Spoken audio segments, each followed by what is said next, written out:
À la fin du XVe siècle, l'Europe occidentale entre dans une période de bouleversement majeur, géographique, scientifique, philosophique, mais également artistique.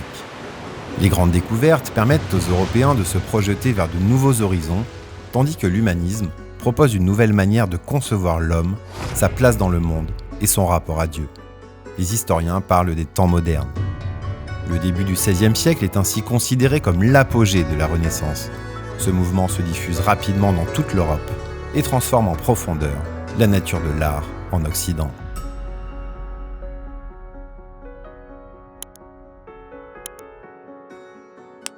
Les changements dans les manières de peindre, de construire, de sculpter sont perceptibles dès la fin du Moyen Âge. Après les guerres, famines et épidémies du dramatique XIVe siècle, le contexte économique est plus favorable à un renouveau artistique. Les cités italiennes sont prospères, les échanges s'intensifient. En Italie, les historiens parlent même de première renaissance dès le XVe siècle, période où l'on invente la perspective, où les artistes commencent à s'affranchir des codes de leur temps. C'est aussi une époque au cours de laquelle, après la prise de Constantinople par les Ottomans, de nombreux scientifiques, intellectuels et artistes byzantins affluent en Italie et emmènent avec eux la culture grecque et de nombreux manuscrits de l'Antiquité, alors inconnus ou mal connus en Europe occidentale. L'Antiquité devient alors un objet de fascination et d'inspiration pour les intellectuels, philosophes et artistes de la Renaissance. Les peintres et sculpteurs réalisent de nombreuses œuvres représentant des scènes de la mythologie grecque et romaine. Les architectes s'écartent du modèle gothique et les constructions s'inspirent des progrès mathématiques et des savoir-faire de l'Antiquité. Colonnes, frontons et coupoles ornent les églises et les édifices. La basilique Saint-Pierre à Rome en est l'exemple le plus flamboyant. Les artistes de la Renaissance sont aussi des humanistes. Non plus exclusivement au service de la religion chrétienne, comme au Moyen-Âge, les artistes proposent de nouveaux questionnements, de nouvelles visions du monde et surtout interrogent la place de l'homme en tant qu'individu libre et conscient. Les thématiques humanistes sont ainsi au cœur de leurs œuvres. Comme Léonard de Vinci, les artistes de la Renaissance développent de nouvelles ambitions. Peindre fidèlement l'homme, montrer sa nature profonde, exprimer ses émotions, rendre visible son âme. Pour cela, ils adoptent un style plus réaliste, en perfectionnant leur technique et en étudiant le corps humain de manière très précise. Le développement du nu montre l'intérêt des peintres et des sculpteurs pour le corps humain, dont ils valorisent l'harmonie, la force, le mouvement. Si de nombreuses peintures représentent toujours les scènes bibliques, les thèmes profanes se généralisent pendant la Renaissance. La peinture n'est plus exclusivement un art religieux, mais sert à mettre en avant la grandeur et le pouvoir des rois, des princes et autres personnages prestigieux de l'époque. C'est ainsi que la peinture de cour et le portrait deviennent un genre artistique à part entière. Les techniques nouvelles permettent aux maîtres flamands et italiens d'atteindre un niveau de réalisme incroyable. Les peintres commencent aussi à représenter le monde visible, et non plus seulement l'au-delà imaginaire, le paradis ou l'enfer. La nature devient une source d'inspiration inépuisable que les artistes imitent. Les paysages des villes et des campagnes sont peints avec de plus en plus de précision, tout comme les natures mortes qui s'intéressent aux détails des formes et des matières. La variété et le réalisme des œuvres de la Renaissance sont permis par l'appropriation de techniques nouvelles, à commencer par l'utilisation de la perspective.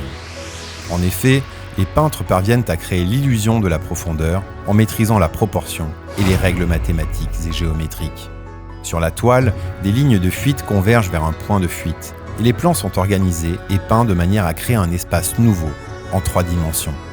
La peinture devient ainsi une fenêtre ouverte sur le monde. D'autres techniques permettent aux artistes de la Renaissance de renouveler le genre pictural et d'offrir une vision harmonieuse et rationnelle de la réalité. Les murs des églises pour les fresques et les toiles deviennent des supports privilégiés pour les peintres. Perfectionnée par Jan van Eyck, la peinture à l'huile se généralise en Europe. Ces spécificités permettent de réaliser des détails et des formes avec plus de précision, d'accentuer le relief et la perspective, et de travailler sur les couleurs, les reflets, les ombres et les lumières. Léonard de Vinci maîtrise à la perfection toutes ces techniques nouvelles, travaille sur la matière, nuances de couleurs et perspectives atmosphériques. Il invente également le sfumato. Grâce à la superposition de fines couches de peinture à l'huile et de pigments particuliers, de Vinci donne à ses sujets des contours flous et vaporeux. Le regard du spectateur est ainsi radicalement transformé.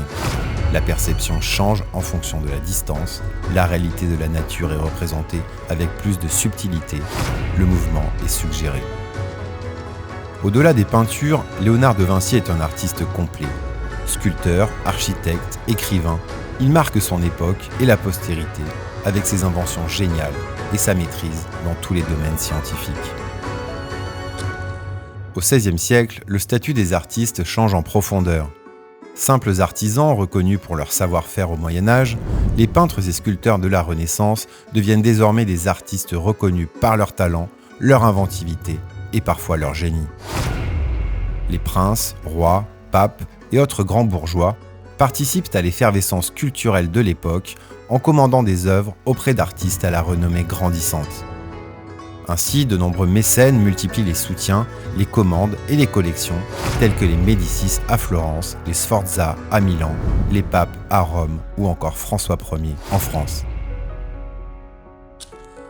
Dans le domaine architectural, les changements sont nombreux et marquent aussi une rupture avec la période médiévale. Des architectes prestigieux se font connaître dans l'Europe entière. Tous s'inspirent de travaux de l'Antiquité, en particulier du traité De Architectura de Vitruve, dont la diffusion est rapide grâce à l'imprimerie. Les dômes, colonnes et frontons ornent les églises italiennes comme à Florence ou à Rome. L'architecture de la Renaissance est ainsi marquée par la recherche de la symétrie et des proportions parfaites. La sculpture se réinvente sur les mêmes bases, s'inspirer de l'Antiquité pour la dépasser. Les sculpteurs sortent des églises et les sujets se diversifient. Les thèmes de la mythologie gréco-romaine inspirent les artistes qui cherchent à représenter le mouvement, les émotions et la proportion des corps avec une précision inégalée. Dès le XVe siècle, l'Italie devient le berceau de la Renaissance artistique. Les cités indépendantes se concurrencent entre elles commercialement, mais également artistiquement. Florence et Sienne en Toscane, Milan ou encore Venise sont transformées par les architectes les plus innovants. De grands artistes installent leurs ateliers, y fondent des écoles et se rencontrent en permanence. Toute l'Italie du Nord est concernée. Florence est considérée comme le berceau de la Renaissance italienne. Financée par les Médicis, Michel-Ange, Giotto ou encore Botticelli ont contribué à sa renommée, tout comme les grands maîtres qui ont édifié les ponts, les églises, la cathédrale et les palais. Rome est également un centre majeur de la Renaissance. Attirés par les nombreuses commandes des aristocrates et des papes, peintres et sculpteurs travaillent dans des conditions privilégiées.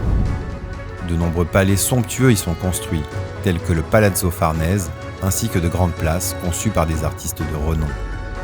Le palais pontifical du Vatican est également transformé par les grands projets des papes successifs. Ainsi, à la fin du XVe siècle, le pape Sixte IV fait construire une immense chapelle qui portera son nom, la chapelle Sixtine. Celle-ci est décorée de plusieurs fresques réalisées par les plus grands maîtres florentins de l'époque.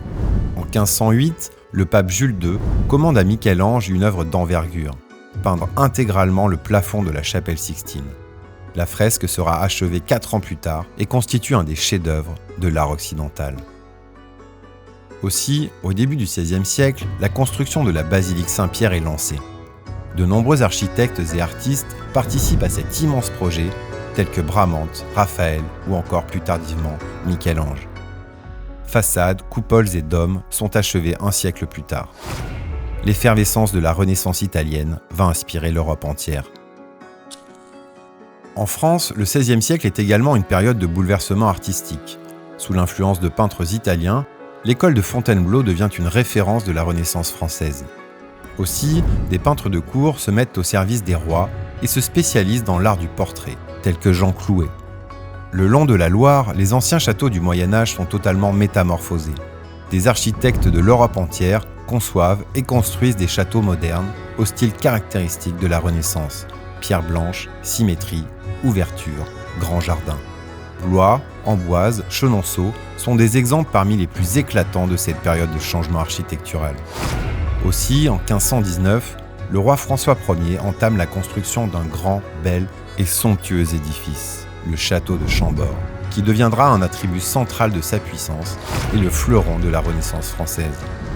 Comme un symbole de l'influence italienne en France, François Ier accueille Léonard de Vinci dans le Val-de-Loire, au Clos Lucé, où il finira ses jours. D'autres foyers de la Renaissance artistique émergent également en Europe. Dans les États germaniques, où naît l'imprimerie puis la réforme religieuse, un style artistique typiquement allemand se développe avec le succès de l'architecture, des retables ou encore de la gravure incarnée par les œuvres d'Albert Dürer. L'école flamande est également très prolifique et spécifique, avec des peintures de paysages profanes, des représentations de la bourgeoisie montante et des scènes du quotidien. L'Angleterre et l'Espagne sont également marquées par la Renaissance artistique, avec leurs caractéristiques propres.